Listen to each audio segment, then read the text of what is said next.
ओम नमः शिवाय। हर हर महादेव। जय शिव शंभू। स्वागत है आपका हमारे चैनल भक्ति सार 2009 में। आज हम श्रवण करेंगे श्री महाशिव पुराण प्रथम खंड अध्याय 19 कुबेर का वर्णन।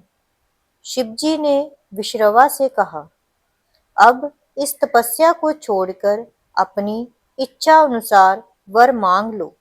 यद्यपि ये शब्द सदाशिव ने उच्च स्वर से कहे थे, परंतु विश्रवा ध्यान मग्न होने के कारण शिवजी के शब्दों को नहीं सुन सका। तब शिवजी ने उसके हृदय से अपनी मूर्ति हटा ली।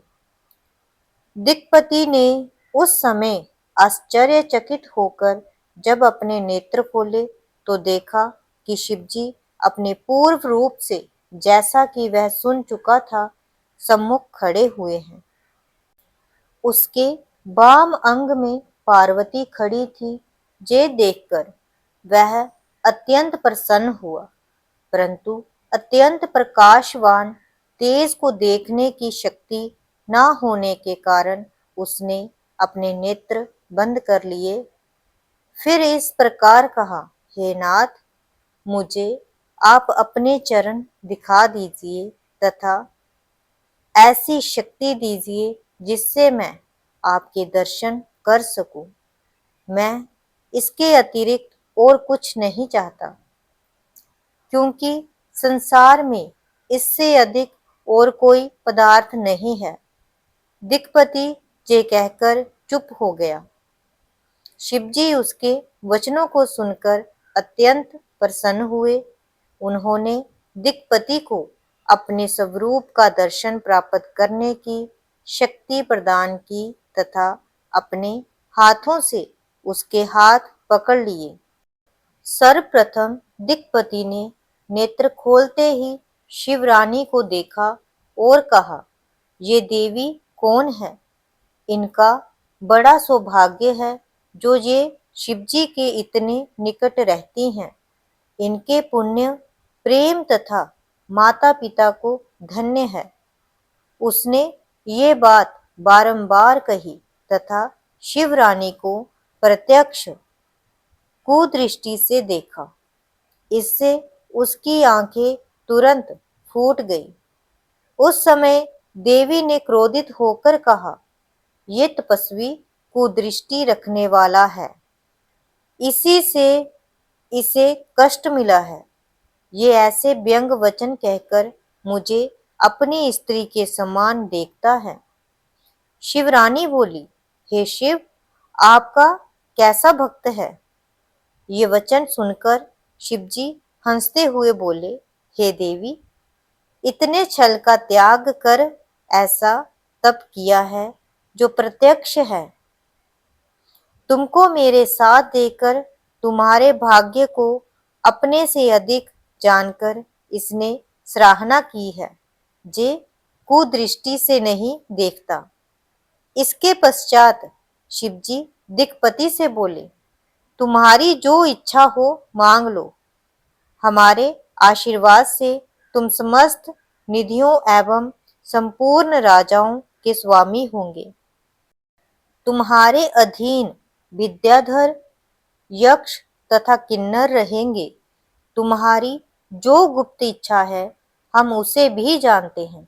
अस्तु, हम मित्र होकर तुम्हारे ही निकट रहेंगे, अर्थात कैलाश पर्वत पर निवास कर तुमसे अत्यंत प्रेम रखेंगे और तुम्हारी हर कठिनाई को दूर करते रहेंगे। अब तुम शिवरानी के चरणों पर गिरकर इनसे क्षमा मांगो, क्योंकि ये तुम्हारी माता हैं। इस प्रकार ये प्रसन्न होकर अपना क्रोध शांत कर लेंगी। शिवजी की आज्ञा सुनकर विश्रवा शिवरानी के चरणों पर गिर पड़ा। तब शिवजी शिवरानी से बोले, हे देवी, ये तुम्हारा परम भक्त है। तुम इसके ऊपर कृपा करो और इसको अपना सेवक समझो। शिवजी की ऐसी बातें सुनकर शिवरानी ने अपना क्रोध शांत कर लिया तथा दिक्पाल से कहा, अब तुम हमारे पुत्र हुए, इसलिए तुम्हारे मन में शिवजी की भक्ति सदैव बनी रहेगी। तुमको शिवजी ने जो वरदान दिया है वह सत्य है। तुम मेरे स्वरूप की इच्छा करके अपने मन में मेरा भय नहीं लाए, इससे तुम्हारा नाम कुबेर होगा। तुमने जिस शिवलिंग की स्थापना की है वह सिद्धि प्रदान करने वाला होकर तुम्हारे ही नाम से प्रसिद्ध होगा। वह संपूर्ण पापों को नष्ट करके मुक्ति देगा। जो कुबेरेश्वर महादेव के दर्शन करेगा वह थोड़ी सी भक्ति में भी तपस्या का फल प्राप्त कर लेगा। जे कुबेरेश्वर महादेव विश्वेश्वर के दाहिने ओर है, जिनकी पूजा करके लोग अत्यंत आनंद प्राप्त करते हैं। शिव और शिवरानी दिक्पति को ये वर देकर तथा ये कहकर कि हमारे आने की प्रतीक्षा करना, अंतर ध्यान हो गए। दिक्पति भी अपने घर को लौट आया। शिवजी की कृपा से उसने बहुत धन प्राप्त किया। फिर वह अलकापुरी का राजा होकर तथा शिव मित्र उपनाम पाकर शिव का कोषाध्यक्ष हुआ। तब से वह सदैव शिव की भक्ति में संलग्न रहता है। अलकापुरी इतनी सुंदर है जिसको देखकर मनुष्य का मन मोहित हो जाता है। हे नारद, मैंने तुम्हें ये विश्रवा की कथा कह सुनाई कि इसने किस प्रकार शिवजी से वरदान प्राप्त किया।